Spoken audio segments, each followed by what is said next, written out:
In 1965, the Bramble Report was released. This was a government initiative brought about in order to improve the welfare conditions of animals kept in captivity. Originally, it was designed for livestock, but has since been implemented throughout the animal husbandry world to create current welfare legislation. The 5 freedoms were the result of findings from the Bramble Report. Freedom from hunger and thirst by provision of clean water and a food source suitable for the animal. Freedom from pain, injury and disease by provision of adequate veterinary care when needed. Freedom from discomfort by provision of an appropriate environment including shelter and a comfortable resting area. Freedom to express normal behaviour by provision of sufficient space, proper facilities and company of the animal's own kind where appropriate. And freedom from fear and distress by ensuring conditions and treatment which avoid mental suffering.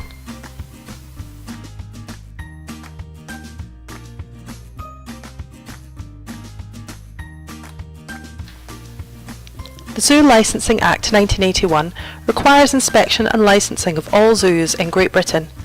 This aims to ensure that where animals are kept in enclosures, they are provided with suitable environment in accordance with the 5 freedoms. The Dangerous Wild Animals Act outlines the guidelines surrounding keeping animals which fall into this bracket, for example, wolves and bears. Various organisations are in place which describe the current national advice or policy on zoo welfare practice. WASA is the world organisation which ensures the legislation surrounding the keeping of captive animals is followed. The other organisations have procedures which must be followed to ensure membership. These procedures are surrounding the husbandry of all the species which are kept in captivity. With the exception of DEFRA, which is a government body concerning land management, all of these organisations insist on extremely high standards of care for the animals within the collection in order to become members. This helps to uphold the 5 freedoms to the highest standard.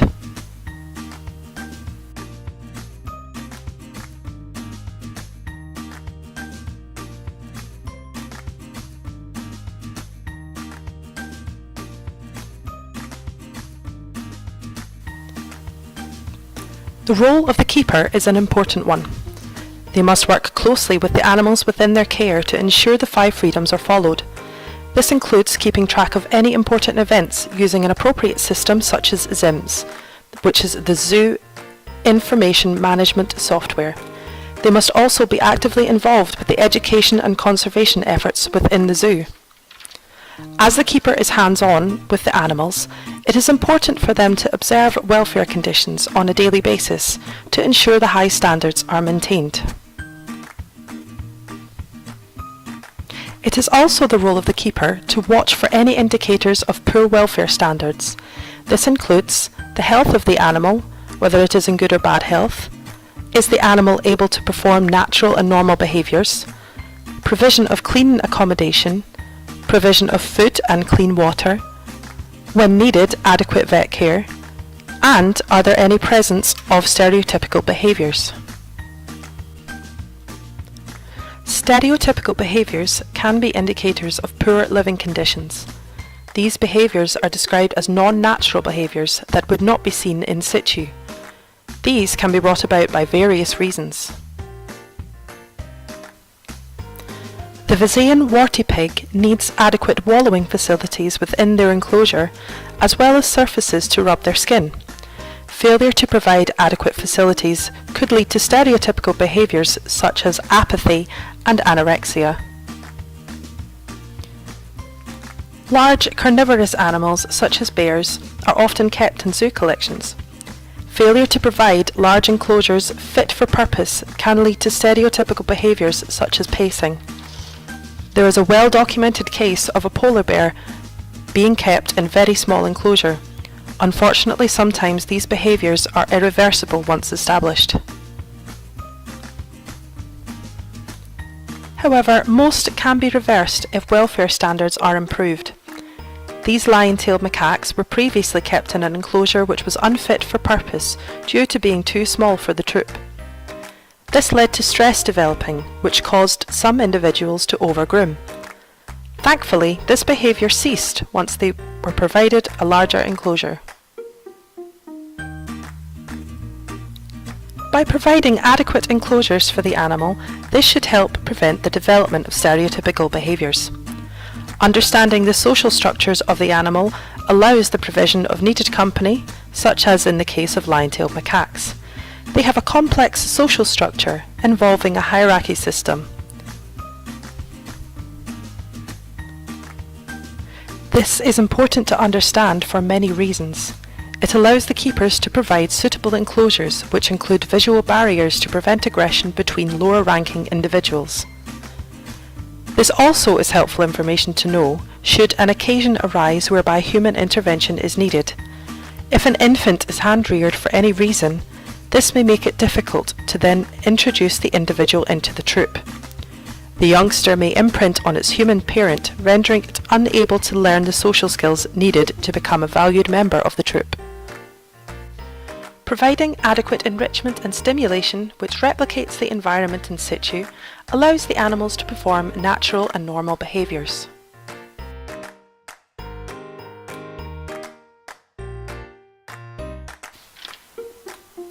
A valuable way of recording welfare standards within an enclosure is with the use of welfare sheets and ethograms. This involves collecting data over a short or long period of time by visually watching the behaviours of the animals.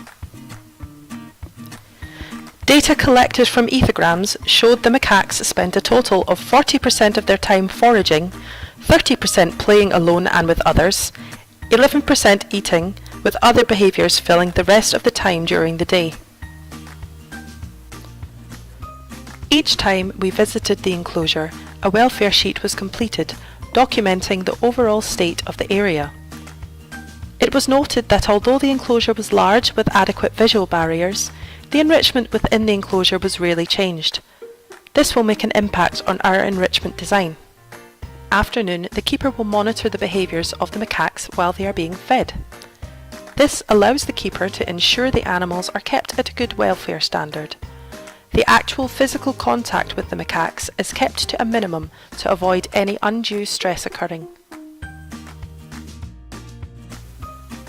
The diet of the macaques is important to observe for the overall welfare of the animals. Lion-tailed macaques are omnivorous. This means they eat a combination of plant and animal proteins. In captivity, lion-tailed macaques are given a varied diet of mixed fruit and veg. On occasion, they are also given additional foods such as boiled eggs, live insects and mixed nuts. Once a day they are given trio munch, which is a formulated corporeal diet, which is supplemented processed food containing nutrients.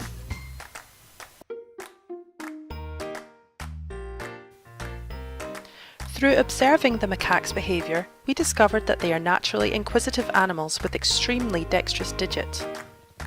It was decided that we should take advantage of this by way of creating an enrichment that provided various puzzles which would stimulate cognitive, sensory and physical behaviours. Wanting to take advantage of the large enclosure, the enrichment was to be hung from the already existing framework.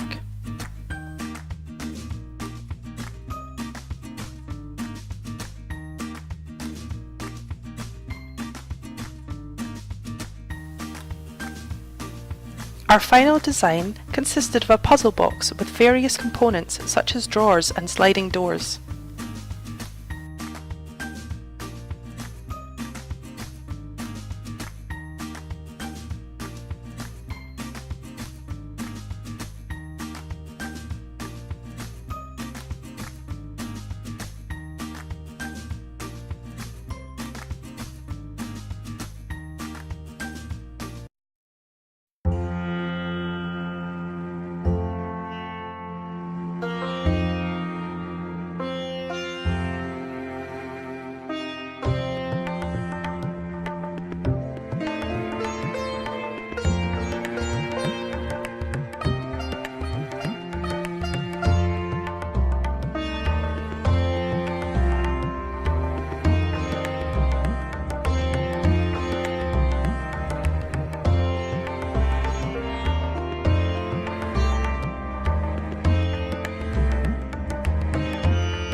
The data collected from the ethograms after the enrichment was installed shows both foraging and climbing behaviours increased dramatically due to the introduction of the enrichment.